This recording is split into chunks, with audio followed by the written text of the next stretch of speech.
Kia ora, hello, and welcome everyone. My name is Kerry Suda. I will be doing commentary for the Ring of Fire. Tonight we'll be talking through just some of the logistics around the course, all distances, and helping you perhaps get it done on race day, get it done safely. With me, I have Phil Sale. Kia ora, how's it going? Now, Phil has trained with me towards this event, and how many Ring of Fires have you done? This will be my third full Ring of Fire. Yeah, so and those were the previous original ones, the 75k editions around Yeah, the mountain. yeah. So you know it pretty well, Pretty well. and yeah. you've been out on the course in the last few months. Yeah, 2 or 3 times. All of the course, Not the Tussock Traverse section. right? But you have in times been across that as well, Yeah. obviously having completed it now. Phil has tons of experience with the event, which is really good. I think where Phil adds a lot of value is that he has barely completed the event numerous times. Is that fair to say? I was well inside the cutoffs. We're well inside the cutoffs.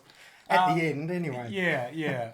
But like representative of not your lead runner who's going to have no problems with it, but a realistic runner who's going to encounter all of the ordinary problems that someone would have out there across the space of time that we have to deliver the event. So there is a lot of time to the 100k event, but it is still challenging. And I think if we were to scale it against previous editions of Ring of Fire, if you have done it, it's actually about equally as challenging.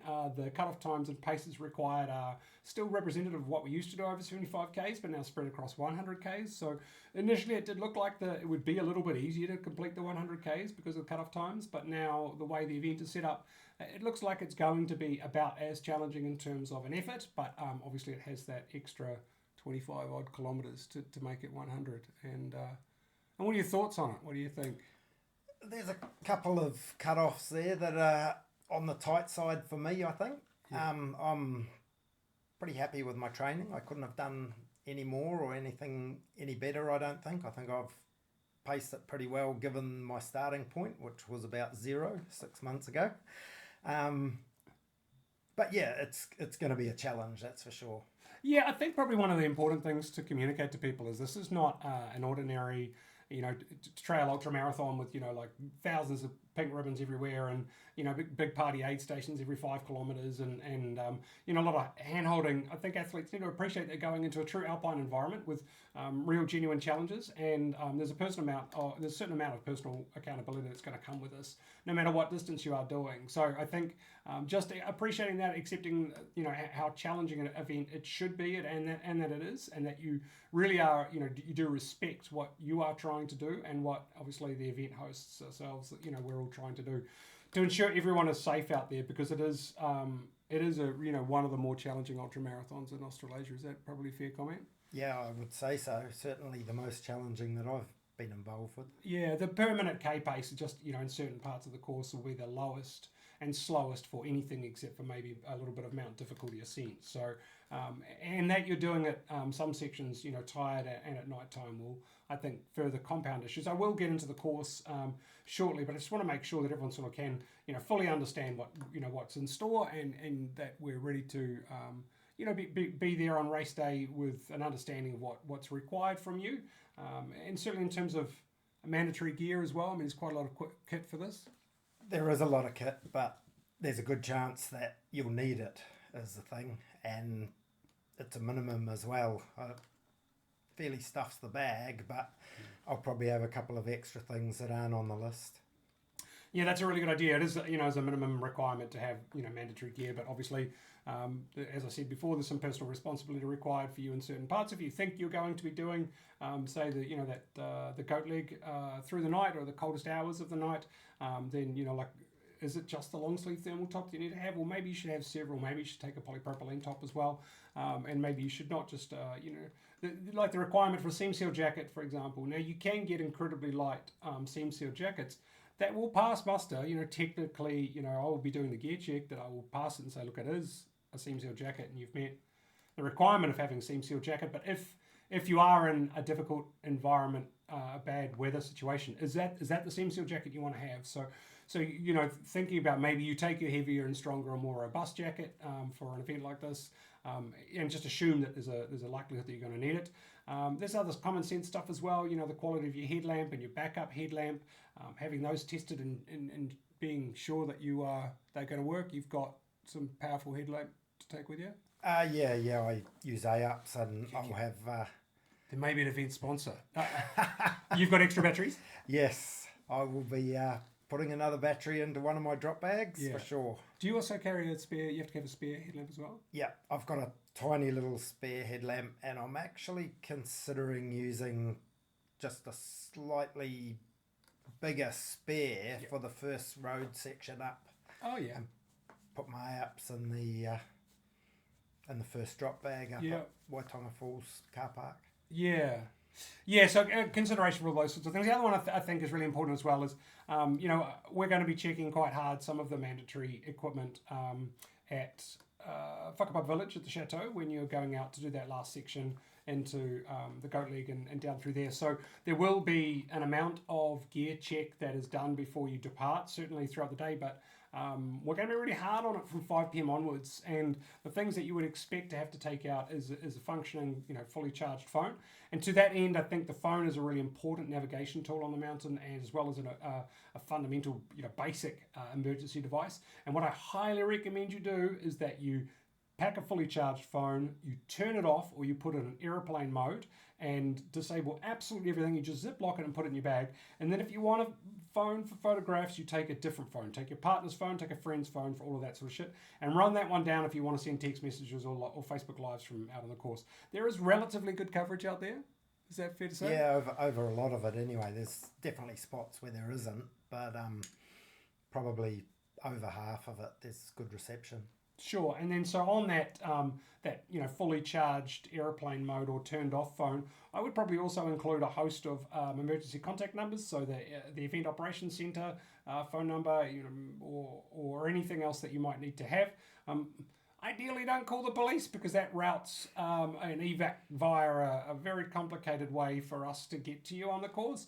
But there should be information on the back of your race bib, I believe, that should cover how to contact us, and we can try and arrange an extraction. But obviously, there's some of the common sense things about not walking off the course or just getting in a car or disappearing. We need to track all of the athletes' movements on the mountain, and we can't go home until we know exactly where every runner is. So that means that if you are going to not continue at a certain point, that you are very clear about that to the people at the aid station, and so they can formally retire you from the course as opposed to just get in a car and go home. Because what happens then is we spend the weekend trying to call your family members and then tracking you on Facebook and looking at your Strava and doing all sorts of that creepy personal detective stuff that we don't have to do. So just being really good and clear and honest about that, I think that plays a really important role. So keeping that race number handy and then making a good decision if you need to make good decisions not to go on. Have you completed every Ring of Fire you've done? Yes. So no DNFs? No DNFs. Ah, wow. I did the relay the first year, so I only did the goat section, but... Don't say only the goat section. That was my first trail run event ever. Yeah. That is bonkers. I think for the uninitiated, those who have not run in Tongariro before, it's worse than anyone has led you to believe it is. It is considerably harder, and it doesn't get any easier. In fact, it gets harder as the run goes on, particularly for the 100 and the 60k. So it is very challenging. The Tussock Traverse course is very easy by comparison, and the relay leg is a great way to chop it up. But again, you have to strongly remind you that it's a particularly challenging event. Now, the course marking for the event, Jade and the team will probably put a video up or take some photographs and email them out to you of what the course marking looks like. It will be generous within reason, but then a reminder that there's an amount of personal responsibility and probably navigation as well that you might need to have, particularly at night time. So you did the Goat Leg at night time, and how was the navigation through there? Most of it's all right, but there's definitely some challenging sections where you've got all those rutted out chutes and things.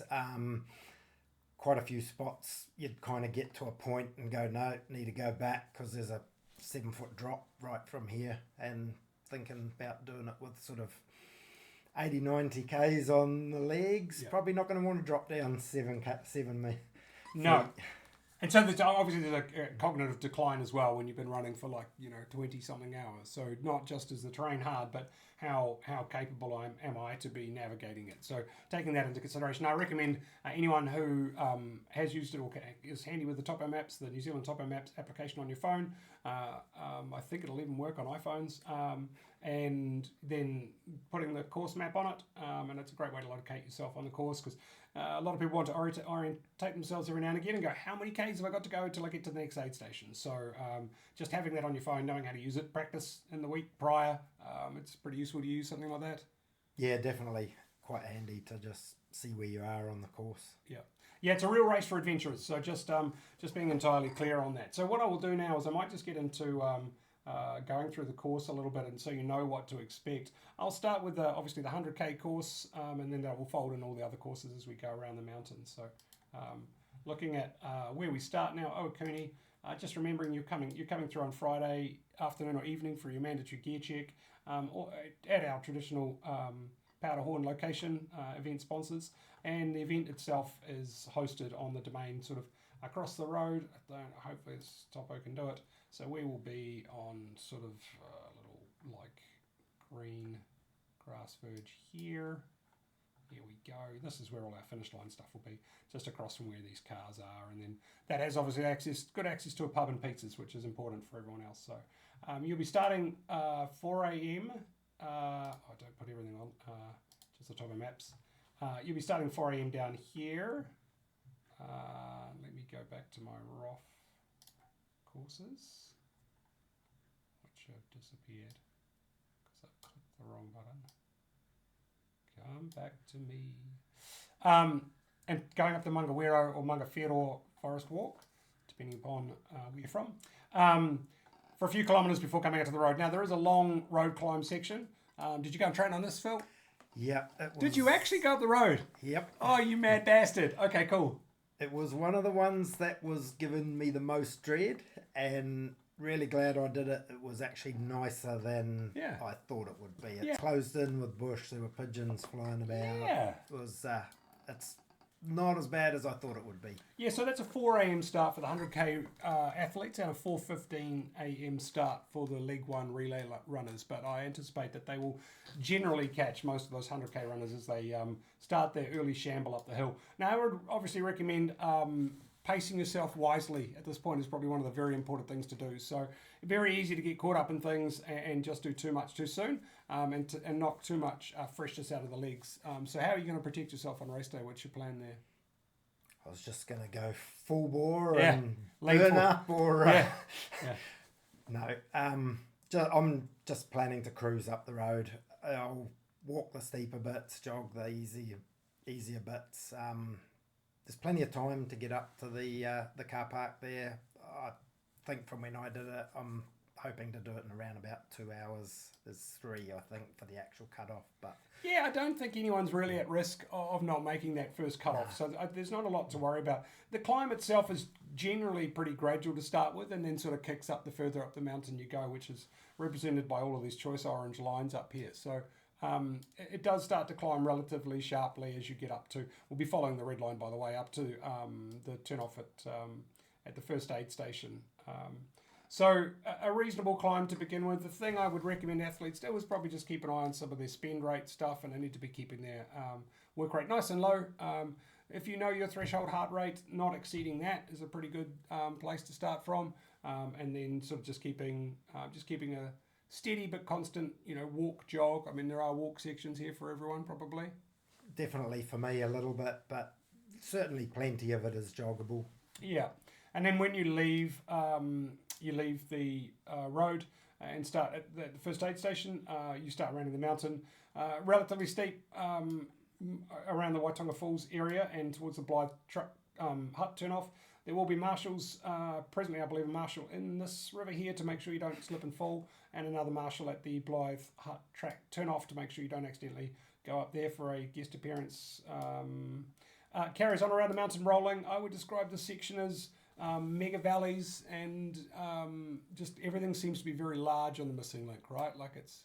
And rocks. And rocks. Rocks everywhere. It is not a mountain bike trail. No, definitely not. So there is obviously patchy beech forest to start with as well. So it will still be dark for some of the quicker runners that get up there. So it's potentially still a headlamp area. All the green areas you can see, that's all beech forest. So you're in the trees for a little while, you get that bit of scenery for a while, and that'll probably be the last beech forest you see for some time. So enjoy that. As you come around the mountain, there's obviously a few bridges. Manga Ehu Hut is a water station. You can get some bits and pieces from there, but I don't believe we're treating it as a full aid station, I think. My thoughts on the streams, your thoughts on the streams around the mountain? I mean, there's going to be an official line from the event. What's your feeling on it? I drink from almost all of the streams, Yep. not the ones at the far end of the missing link where the thermal sort of activity is, but everything else is beautiful water. Yeah, 100% agree. If you're a little bit sensible about where the water is coming from, if it's a nice little creek that's obviously just started, just up the hill a little bit, it's probably perfect. If it's a big raging torrent that's probably come from the top of the mountain, I would avoid it. If it's probably been fed from one of the ski fields, Whakapapa Village or Turoa, I'd probably avoid it as well. So just thinking about, just little top-ups as you go along, but being sensible about your drink to thirst strategy as we go around the mountain. And it should be starting to sunrise and warm up for a lot of people through here now. Someone's obviously taken a shortcut with the course there. This particular descent is noteworthy because it really does sort of tip off the edge here, right? And it's quite rocky on the approach. You're kind of coming down big rocks and slabs and bits and pieces, right? Yeah, really uneven ground. Like I said, it's not a mountain bike trail. Previously, that was always kind of the second leg. And each time that I've done it, I've ended up with people that have given up on that section. Really? Yeah. They worked out it was too hard for them at this moment. Yeah. Okay. And they were just trying to make it to Sure. the next aid station. And certainly the first time I was pretty close to joining in with someone and going, this is just too hard. But Yeah. then I was like, well, I've either got to never ever run again or I've got to do all this training again. Well, that's right. I mean, you've committed to a lot of training to get here, so there will be low points. I think probably that's an important ultra marathon reminder: is that no matter who you are, front or backpacker, there will be some points at which you think it's hard, stupid, and you don't want to go on. That is entirely normal, but usually that will pass. In fact, almost always that will pass. And often, if you can avoid them, the shit quits. Sitting in a car and then 5 minutes later you're like, oh, I actually probably could have kept going. Is it not a fun state to be in, although I've never experienced it myself. I think the trick is to just continue to respect the course and keep moving forward with relentless progress, and it will get you through all of the sections. This one in particular is quite hard because you crest the hill and you can see all the way over to the other side, and you can see the trail markers on the other side, and you're like, oh man, it's just the enormity of some of these pieces are really quite severe. So you pretty much cross the river and then you're immediately climbing out. There will be there will be marshals around the course. I'll show you a marshal course shortly. So you can see where we have people stationed, mostly where we have people stationed on the day, but remembering there will be tail end Charlies swooping up behind you as well. And probably at this stage you've got all of the leg one relay runners, the lead runners will be out in front of you. So you mean a nice happy sandwich of ultra runners conga lining their way around the mountain. By the time you get to Rangipo Hut, things start to get a little bit easier and it's a little bit more open. There's less up and down. You're a bit more on the side of the mountain, so you sort of got your left leg needs to be a bit shorter than your right leg, but you are travelling along the flanks of the mountain at that stage. It's not too bad. Yeah, and more into that sort of sandy, gravelly stuff, so you can start to move a bit freer from that point. It's 100% correct. It does seem to be, this section seems to go by a lot per kilometre a lot easier than the rest. From there, you'll reach what is the end of the Leg 1 relay, or the Takino access aid station. So this is a major aid station, and it's actually intersection for our 32k course. And so I'll fold those in now by picking them up down here. The 32k runners, you'll be starting just down here near State Highway 1. This is that Tokino ski field access ski road that is just off the side of the road. It's a great big skid pan, and the buses will drop you off there. And your race will start with about 7 kilometres of relatively flat and then climbing quite sharply, as all trail races should start, with a reasonable uphill to the radio mast. And then you'll join into the rest of the course. Now, this is a favourite for a lot of people. So we've now got, descending off the edge of this, the 100k runners, the League 2 relay runners, and the 32k runners.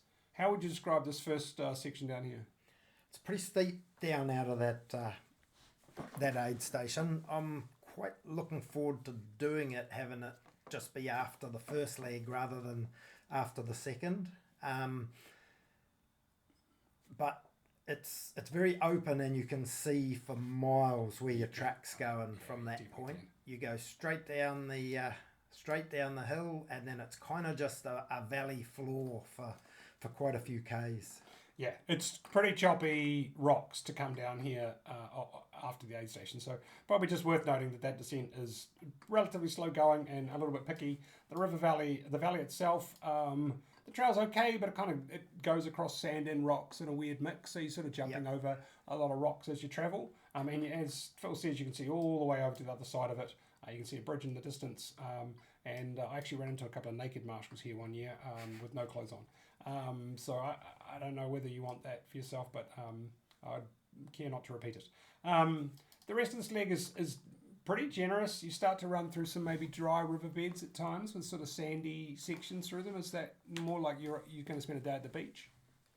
Not quite like a day at the beach, but yeah, definitely it's a lot more sandy and sort of riverbeds. A lot of that sort of side lean stuff, but it's pretty easy going. Yep, and then we go through to the springs here, and there's a bit of a climb out of the springs as well. There's that's not that bridge. There is a climb out of one of the spring sections further up, if I remember correctly.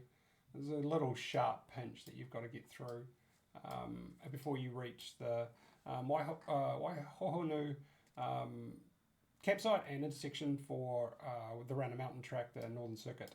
And this matters because this is where we pick up our 60k runners and our 21k runners who are starting here at, I believe, 7 a.m. and 9:30. Please check the website. Don't listen to Kerry. He knows nothing. And the beautiful Sarah Erstich would get you underway there. From memory, I think the League 2 relay runners, you are starting here at 7:30, and the 32k runners are starting here at 8:15. Probably right there, but check my working. Have you run this Waihohonu track from State Highway 1? I've walked it a few times. Oh, yeah. What are your thoughts on it? It's one of the only tracks in the whole park I've never been on. It's wet. Oh, it's wet. Certainly the times I've done it, it kind of follows that sort of rivery, wet sort of area. Right. Yeah. Okay. And then, of course, that's going to join our Waihohonu track towards Tama Lakes. So now, at this stage, we've got our 100k runners, our League 2 runners, our 60k runners, our 32k runners, and our 21k runners. So all starting at different times, but I anticipate that our 60k runners will be the first ones through here, followed by our League 2 relay runners by a little while, and then much later followed by our 100k runners and our 21k runners. So well marshalled, this intersection, so you won't need to worry about that too much. And then again, I believe further marshals here. They are peppered actually all the way through this climb. This is, a lot of people will have run this before because we commonly would do it as a training loop in the Northern Circuit. So, and anyone who's done the Tusky Traverse previously really commonly tread course. The track itself is in great condition. It's usually pretty well groomed, lots of steps, lots of sort of benched gravel type stuff and raised boardwalks. Is that fair? Yeah, sort of more of a defined track than the previous leg. Yeah. Definitely, like Kerry said, stairs for the ups. You're not kind of scrambling or anything on it. It's, if you're walking up the stairs, that's sort of as hard as it gets. The rest of it's all runnable. Yeah, and probably the other thing to remember too is it's very gradually uphill for about 10 kilometres to the Tama Saddle. And it's at sort of like it's a little bit less than that sort of Hitler gradient. So you just sort of like it's horrible, but not the worst thing in the world. The other thing to note is because you're travelling in an east to west direction, if you have got the predominant wind, obviously in the area is a westerly, so you're more likely to get something in your face through here than you would a tailwind that's going to help you out. So it can be, I mean, it is pretty open and exposed, and you're more likely to get westerly. So, and for our 100k runners, we're starting to get into the afternoon now. So you've been running for some time, but the running is generally pretty good up to the Tama Saddle. Over the top, past Tama Lakes, there's another marshal at the Tama Lakes track intersection. There were some marshalling points just before as well. I'll show you those in a bit. And the descent down to the Taranaki Falls, you familiar with? Yeah, last time it went down to Taranaki Falls. I think the first 2 years they ran it, it went around the top track. Yeah. I wasn't very impressed when I got to that point last time and had to go down, but it's actually not that bad. Yeah, bad news, everyone. You've actually the fact that the track goes up this side is makes it a little bit more challenging, but we need to get those extra kilometres in. The descent's pretty good going. It's about sort of 5 kilometres from where you crest the hill here. You'll see the chateau if it's still daytime for you. But it's roughly about 5 kilometres to the finish line from there, unless Chris Stanley's been putting up the signage, and then you get all sorts of 5 kilometres got those sign marks. Yeah. And, is that right? It's one of the histories of the event. Yeah, there's a few sketchy distance signs, that's for sure. Don't always trust the signage that says there's 5 kilometres to go, because they may not be necessarily accurate. And you remember this valley through here? This is one of the ones you sort of come in through the gut of, right? You can sort of see all the way across, and it's a pretty steep climb out of it. That's quite cool. It's one of the features of the Tussock Traverse race that I've always really loved, is that section through there. But just obviously keep in mind that a topo map doesn't necessarily always give you the best understanding of what is installed, because I once read a quote in a hut book that said a lot of bullshit can happen between 2 orange lines on a map. So respect that. Even where it looks relatively flat, it can be far more challenging than you anticipate. So just be ready for it's slower going than I had anticipated, and I'm leaning into my poles and I'm getting it done. Taking poles, Phil? Definitely take poles for me. Yep. 100% all the way around. I couldn't imagine actually a single athlete that wouldn't benefit from using poles, for almost the entirety of the 100k course and probably 60k course. Even the fastest athletes are probably going to benefit from them, right? Yeah, I don't think I'll pull them out to go up the road. I did try them when I went up the road for a training run to see what I thought, and I found them a bit of a pain in the ass. There's a couple of little steep bits where they'd be useful, but the hassle of taking them out and putting them away again was too much, so I won't bother till then. But pretty much poles elsewhere. Yeah, certainly, and certainly the Tussock Traverse, if you're walking much of it all by that point, then they make a huge difference. Yeah, the rough guide that I typically have for athletes is anytime you're travelling at about 9 or 10 minute Ks, then the poles start to be quite useful. They get a little bit difficult when you're in really technical terrain with lots of sort of rocks and bushes and stuff around, but certainly where it opens out, or certainly with any of the inclines, they're very useful to help. Just keep you stabilised, keep you upright, keep your glutes engaged, just get you through the odd river crossing or just those sorts of things. They're just invaluable, right? So yeah, definitely if the water's up at all for any of the river crossings, really handy just for a bit of stability. Yep, and again, for all of the important river crossings, we will have marshals at them, just making sure that you can all get through anything okay. But that said, there's nothing really to worry about in terms of river crossings. There's nothing on the course that you're like, I'm waist deep in a river here and this is sketchy. You should never, if that's happened, you've gone somewhere wrong, right? Yeah, I think knee deep at the most, I would say, unless it's really wet or you've taken a wrong turn. Yeah, and we'll make really, we'll be checking the weather very, very closely and making sure that we make all the right calls around ensuring the safety of and a deliverable event for everyone as well. So there should be no sketchy situations out there for anyone, but just obviously you are in and out of water all day in your shoes, right? That's going to be one of the things that is going to happen. Yeah, definitely. You sort of try and avoid it for the first hour or two, and then your feet are wet anyway. Yeah. Tussock Traverse, most of the streams are bridged, so you're probably not going to get wet feet on that leg. So. Yeah, I mentioned that in this section. That's probably the only section that you're guaranteed to have good footing. So Tussock Traverse should be fine. The 32 and 21k should be fine, as with the 6 and 12, which are down here. Taranaki Falls are pretty scenic, and set of stairs to go down and have a look at those. And then around the bottom loop in the forest, which is beautiful. and then the intersection for the round the mountain track, but wouldn't go that way. And then you rise up to the chateau. And this is the finish line for our 32k course and our 21k course, the 12k course, and the 6k course. I will be there. We'll be on the Chateau lawn. Actually, it's slightly different. Oh, it's the green line at the top here. And so this is a great finish line and a great aid station. It's a terrible place to give up if you're doing 100Ks, so please try and avoid that. But for a lot of the runners, they're carrying on from here. There's a drop bag here. You know what you've got in your drop bag for this? Basically just nutrition. I'll have an extra battery for my headlamp, and I'll probably put a little bit of fresh clothing in there that I'll use if it is wet, but not planning on changing too much at that point. So many of my courses accidentally go through down the road. You definitely go across the lawn of the chateau.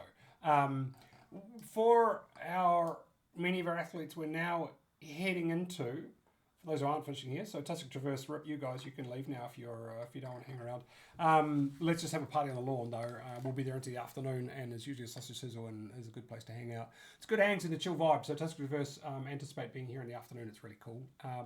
For the athletes that are carrying on, our Leg 2 relay runners are carrying on from here. The 60k runners and the 100k runners are carrying on from here.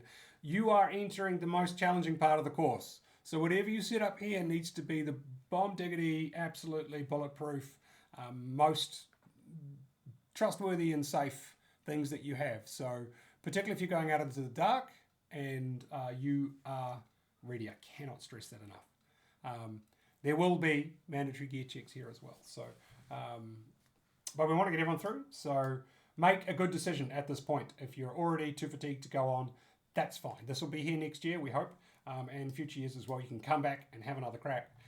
But it's going to be very hard for you to quit the course from this point. This is the go, no go point.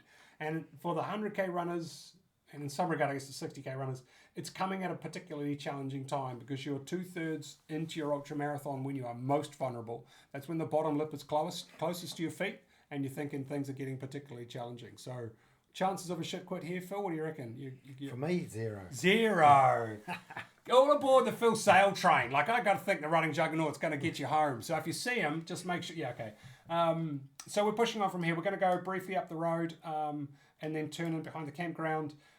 This trail is not as good as it once was. So if you haven't run it for some years, it's a little bit tougher, particularly in the back end of it. Initially, it's okay.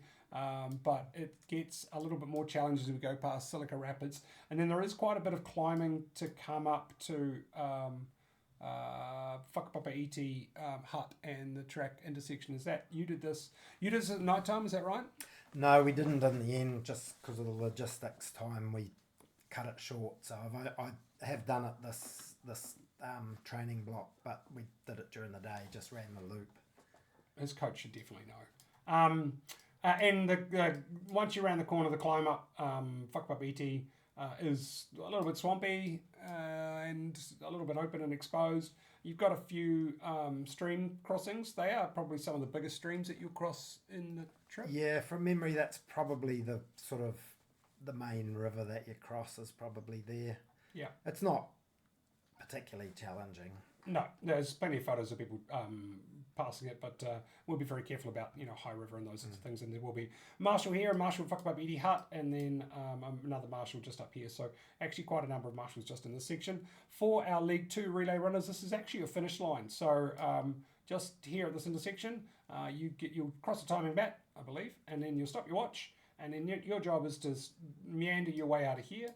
And you come back up to Scoria Flats, which is up here, and then there are buses going every 30 minutes that'll take you back to the finish line, to the finish line. And so I wouldn't stick around. It's not the best place to hang. The climb itself is slow going. Yeah, it's a bit of a grind when you've just finished a race. Yeah. Nice little bonus couple of Ks. This is also the start line for our Leg 3, of course, as well. So let me just double check that I get that one right. The Leg 3 start is at 10:30 a.m. So that's when we will expect to get those underway. So for those Leg 3 runners, what you'll be doing obviously is you'll be shuttle busing around to the start line, and then you can put your bits and pieces in if you're wearing extra clothes and things, your drop bag, and that drop bag will go back to the finish line, and then you will just cruise down here. It's not a race, it's not part of the race, you're all just going to walk down here as a big old happy group, and then you walk down, probably be guided down as a big group. There's about nearly 30 of you that should all be together at this point. And then you'll get down here and you'll have a start. I think the devilishly handsome Kurt Matthews will be here to start you guys underway and G you up and send you into the goat leg. So nighttime now for a lot of our 100k runners, afternoon potentially for a lot of our 60k runners. The lead 60k runner will be the first person through this part of the course, but there's an outside chance they'll be caught by leg 3, but I really don't think so. So into the Round the Mountain track. Now, this is the bit that's got teeth. So respect it, appreciate it, be ready for it. It's slower going than you think it is. Some of these will be the slowest kilometres that you will do. They will be the slowest kilometres that you do. And some of you will be doing it at night time when you're tired. So just being really, really clear on that. Now, you did do some of this in the night time. Yes. Okay. I went from Scoria Flat, we went through. So just missed that bit up to Whakapapa Hut. So we went from the bottom, went through the zigzags and then did that section through to... So your thoughts and the gotchas and the difficult bits and the considerations? It's definitely the hardest section to navigate. The missing link is probably a little bit more technical, but you can see where you're going and it's going to be daylight for everyone pretty much on that section. This one you can't really see what you're going. The reflectorized markers do work really well, but there's a few spots where they're either not reflectorized or there's the odd one missing, so it'll be interesting to see the course marking through some of those areas. Yeah, it's pretty challenging because there's not a lot for the course marking team to fix course marking to. So there's talk of obviously glow in the dark, like ribbons or reflective ribbons that Jill cited, and also some glow sticks in places as well to help out. And I was just looking on AliExpress for glow in the dark rope. Yes, I think that glow in the dark rope could be a feature. There are just some bits that are, obviously there's bits that are steep and slow going. You can see obviously these fun orange lines here. That's a climb of over 100 metres, and it's very sharp. Your hands are involved in running at that point. Is that right? Yeah, definitely. Okay. There's a few sections where you're going up or down rocky chutes or up and down rocks, or even some of the sort of sandier chutes and muddy areas. Yeah, I don't hate wearing some mountain bike gloves or similar type gloves for because you're probably going to be touching the mountain and being involved in that. So making sure that you think those things through as well. It's a place that you can knock a bit of bark off on the sides of your feet with rocks and bits and pieces. And there's also some muddy chutes to get through as well. They sort of hollow out and can get you can get it sort of like bluffed out in some of them. Is that right? Yeah, there's sort of multiple all beside each other, and some of them join up and some of them join up with drop-offs and things, so you have to kind of backtrack. You can go on top of some of them on the sort of scrubby vegetation and get around to easier spots, but a lot of it you've just got to kind of work your way through the maze. Yeah, and the team sort of is going to aggressively mark as best they can all of the things, but let me not for a minute think you can assume that everything's going to be super easy through here. So navigation becomes key, and just being sensible with the decisions you make. If you feel as though you've left the trail for any long period of time, returning where you left the trail and then sort of backtracking your steps rather than persisting with something that you think might be right. That said, there are some basic things to remember as well. The mountain should generally be on your left. It's always a good plan, keep the mountain on the left. If you've been running a few kilometres and the mountain's been on your right for some time, you might, and you're seeing a lot of people coming the other way, you might be wrong. So a little gradual downhill to Lake Surprise. There's some stairs and things through here, isn't there? Yeah, a little bit of stairs. It's pretty easy going through that area in terms of finding your way. Bit more boardwalk. Yeah. Things that'll bite the poles. Yeah, a few boardwalks, and they're annoyingly irregular. Yeah. The spacing of some of the boards on the boardwalks and the depths and distances between some of them are a little bit not conducive to good flow. No, it's pretty. There's not a lot that is fast going through here. So as you get closer to Maungaturaturu, there will be a few more marshals. I think there might have been one near the bottom of the stairs section, one at this tiny river crossing, and one at the marshal at the hut, but they might fold those two together. And then you've got the waterfall climb. And so anyone that's done the goat before, you'll know the waterfall climb for what it is. A beautiful exposed slab of rock, which you must sort of scramble carefully up. What's your take on that? You've done it a number of times. I've done it twice this training block as well, once during the day, once at night. Having done it a couple of times, it doesn't induce the fear that it did at the start. The thing is, you're going to hit it at about 80 k's. So it's going to be very, very slow for me anyway. Even when was the first leg up the waterfall, you're kind of hands and feet. Might be hands and feet and butt and legs and knees and all sorts this time. Yeah, you'll be married to the surface for sure. There's a time at which it switches across the river itself, but we're gonna try and like string line mark some things along there to keep it really clear. Just to make sure that you can follow where we think is the best place for you to go. Hang on, look at. Okay, Google, turn on the office light. Carry on. How did it not do that? I thought I was clear enough. Thanks. Okay, right. We're sitting in darkness with Phil. It was getting weird. And then we switch the stream and we start climbing up out of there. So probably, I guess the only thing is at some point you're meant to leave the stream. Don't follow the stream.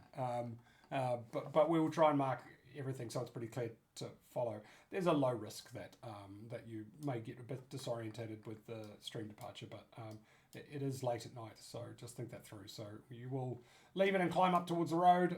Final climb up the road's glorious because you know that the running's going to get a lot easier. So the downhill, steep initially as it goes through some switchbacks. If you've got any quads left, that'll be great.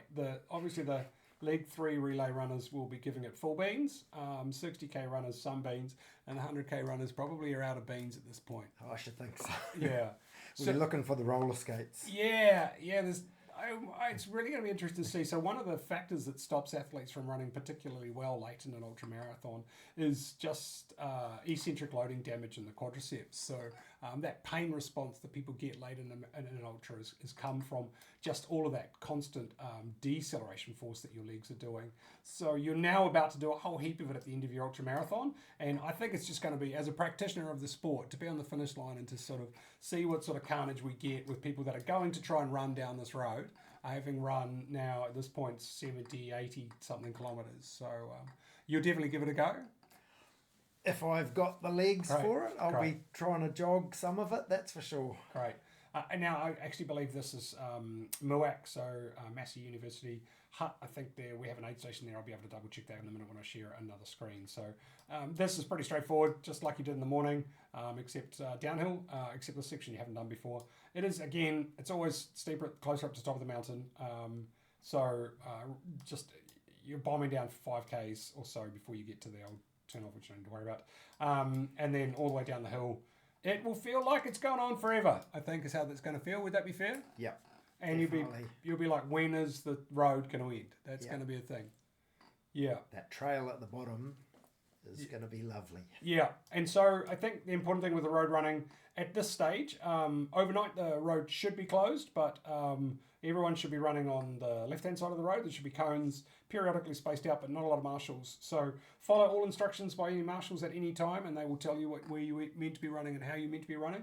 But please don't ever assume that the road is closed, and please, be aware of traffic at all times. This is we assess all of risks on the likelihood of it occurring and the impact of it if it does happen, and the impact of you getting hit by a car is total, is absolute. So it's a low likelihood, but we really don't want that to happen. So just remember you are on a road, and that cars also use roads. in case you didn't know. Back down to Mangawhero Forest Walk, and then you come and join us on the finish line. I actually think you come in slightly differently to how this map is later. Oh no, it's correct. Okay, it is right. So yeah, you come in, and the finish line is tantalisingly close, but unfortunately you have to go down the fence line and then turn around and come and join us. And at which point we will do. We'll put on a finish line ring. If you've run 100 Ks, we'll give you a medal otherwise, and our ever efficient medical crew will be checking you out, actually in the domain across the road, but it's close to that anyway. And then, to the pub for a pizza if it's not, actually, because you're going to be finishing it the morning. In the morning, for sure. Yeah, so we're 28-hour cut-off? Yes. So the finish line, I believe, open until about 8 a.m? Yeah, I believe 8. Right, so you've gone through the night and you're into the wee hours if you're near the back end of that course, but entirely achievable. And that is there is good reason why we have finish line cutoffs. And apologies in advance for anyone that shows up there 5 minutes late or 10 minutes late. The event team will describe to you in detail how we will recognise you as a finisher or not finisher if that be the case. So hopefully by this time, those that did not make cutoffs are not at risk of missing out. Yeah, I really think if you make the cutoff at Whakapapa Iri Heart, you shouldn't be pushing that finish line cutoff unless something's gone a bit wrong. Hopefully not. Now, do we get this here? We do. Okay, good. I'll just show you this briefly as well. This is quite useful. Tool that I use for helping determine. Sorry, I was talking far away. The how long it's likely to take athletes to complete the race and be at different parts of the course. So the website's Ultra Pacer, and I've got on here. This is the Ring of Fire 100k Marshals course, but there's also an official course. I've only used this because it helps me with understand some of the timings for the event. But you can clearly see and read here all the aid stations, and the grey points are marshalling locations, and the blue points are our water stations. So I like it because it's quite useful. So for someone like that might be in the 28-hour cutoff pace, you can create a plan, and you can look at that plan and see if you know roughly how long it's going to take you. You can create your own plan, and that will then guide you through what times you should be expected at any one time. So if you're likely to make the 28-hour cutoff, I anticipate that you will get it to say the Mangawhero Hut at around 8 a.m. and you might make it to Takino around about midday. So that's just an indicator there. This sort of thing is quite useful for your planning. Waihohunu aid station. I've tried as best I can to take into consideration how slow different parts of the train are compared to others. It's not a straight line measurement of speed across the course, but I certainly would have. I would start by having an understanding of how long you anticipate this is going to take you, and there's a few tricks to that. I have links on the Squadron New Zealand website, but basically I would find my statistical cousins, other people that are run similar times to me at other events, and then see how long it took them previously, or if you finish. Say if you typically finish 50% through a field, then you work out what 50% through the field would be at Ring of Fire 100k. However, we haven't got a lot of historical data for the 100k, so you're going in a little bit blind. We just know that Phil's going to be ahead of the 28-hour cutoff, so he's actually looking at this now with much interest because he's like, I need to be. He now knows he's got to be out of Takino by midday, right? Yep. And that's probably in line with some of the cutoff times, which you should all know and probably have printed out on a laminated card or something. Are you going to do something like that? Yeah, I've definitely got them on a sheet. I haven't laminated anything yet, but yeah, I've got all of those, and I've got the cumulative average pace that I need for each section. That's basically the metric that I have as a single digit on my phone main watch screen. Yeah, so you can do that as an average pace. That is a really good idea. So knowing roughly where you need to be. I think maybe if I can go back to the courses, I might be able to find the 100k official, because this will break it down just to the aid stations. So you can work out, say, from Takino to Waihohunu, you need to be averaging, that's in that plan, 11 hour, we won't be doing 11 hour off, maybe 28 hour off. What we need to be averaging 11:30s there would be what we'd expect you to do from Takino to Waihohunu, which is the section 5 to 6.